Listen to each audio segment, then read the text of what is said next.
In this video, we're trying to prove that mechanical energy, it remains constant throughout the journey of a free falling object. We have to make some initial assumption that the object has a mass of m falling from a height of h. So this has a mass of m falling from a height of h near the surface of the earth. That is, the acceleration due to gravity is equal to g.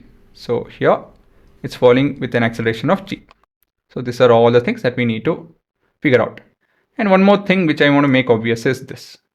Since it's under free fall, what is the only force acting on it? That is, you have your m into what? G, is it not? This is the only force acting on it. Okay guys, so I want to make that clear that this is the only force and that it's in vacuum. That's why this diagram. It's not required for your exam, but just to make this clear, I just wrote it. Now, the diagram would look like this.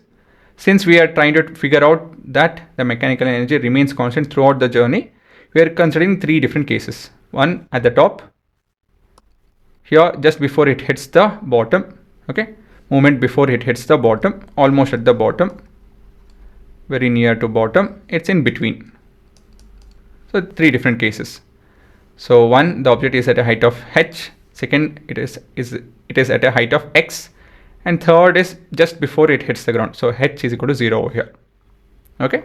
Now, let's begin with the topmost case. What is the potential energy over here? Very clear. Potential energy is mgh. Right? So simple, straightforward values. Then we have kinetic energy, which is equal to half mv square. But in this case, we have, because u is equal to 0, we have this to be equal to 0 joules. Agree? 0 joules. Right? Then we have the mechanical energy, which is sum of kinetic energy plus potential energy being equal to what? 0 plus any value is mgh itself. Now we'll look at the third case. That is the potential energy being equal to what? See, case 3. I know case 2 is the one we should be handling now. But I directly jump on case 3 because case 1 and case 3 is easy to understand. Case 2 is a bit of work. So I want you guys to get comfortable before we look at the hard part. So you can do it in any sequence, not an issue. Moment before it hits the ground, we have the potential energy to be 0 joules. Why is that? Reason being, height is equal to 0 meters because it's almost near the surface of the earth. Next is your kinetic energy. Kinetic energy is half of mv square. But I don't want velocity or half because, see, mechanical energy remains the same. We know the final answer. It has to look like mgh. Potential energy is 0. Kinetic energy has to be equal to mgh. We have m, but we don't have g and h. Right? So we have to relate. Basically, we have to relate. I'll write it over here.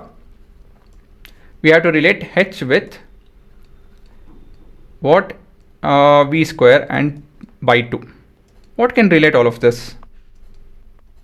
And also g, by the way, sorry. We have to relate g and h with v square by 2. What will relate all of this?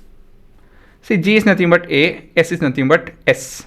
G is nothing but a is nothing but acceleration, h is nothing but distance, displacement. So v square by 2. What will relate all of this? Let me give you guys a clue. Now, are you able to figure it out? Yes, it is v square is equal to u square plus 2as.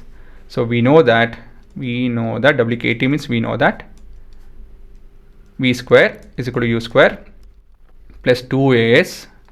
Let's substitute acceleration is equal to g, h is equal to s, and u is equal to 0. So v square is equal to 0 square into 2 into g into h.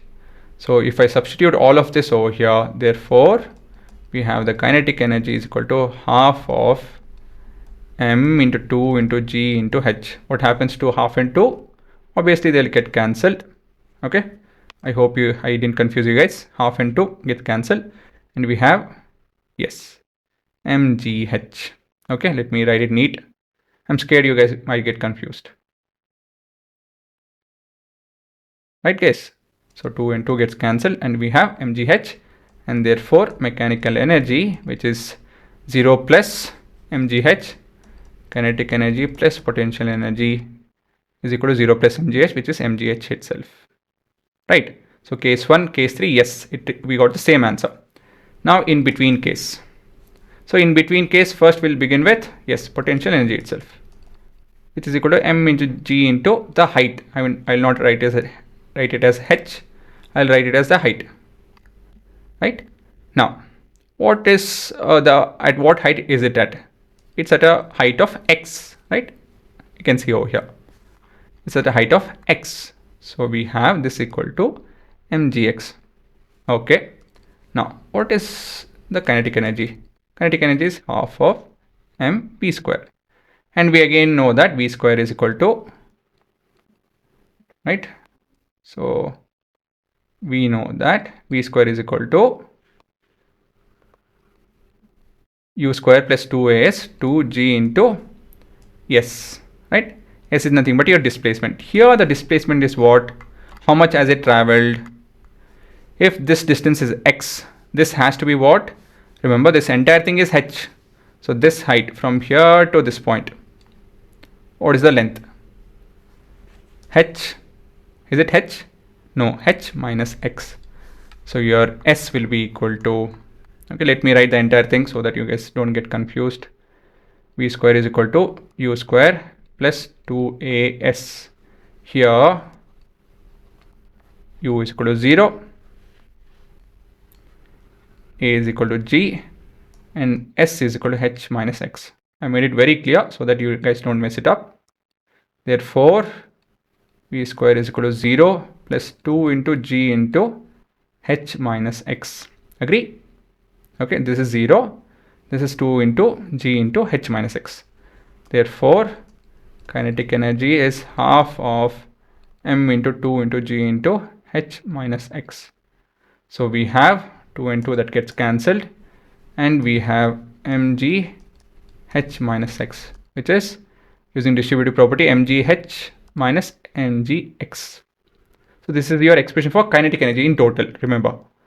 Therefore, mechanical energy will be equal to sum of potential energy plus kinetic energy, which is equal to, guys, what is potential energy? mgx, kinetic energy mgh minus mgx. So we have mgx getting cancelled, and this is equal to mgh. See, in all of these cases, what is that we observed?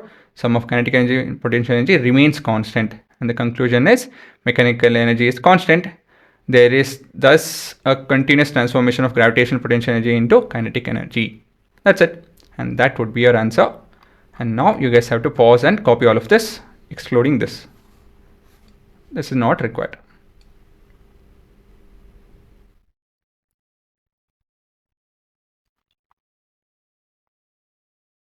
And you can write it in any sequence, not an issue.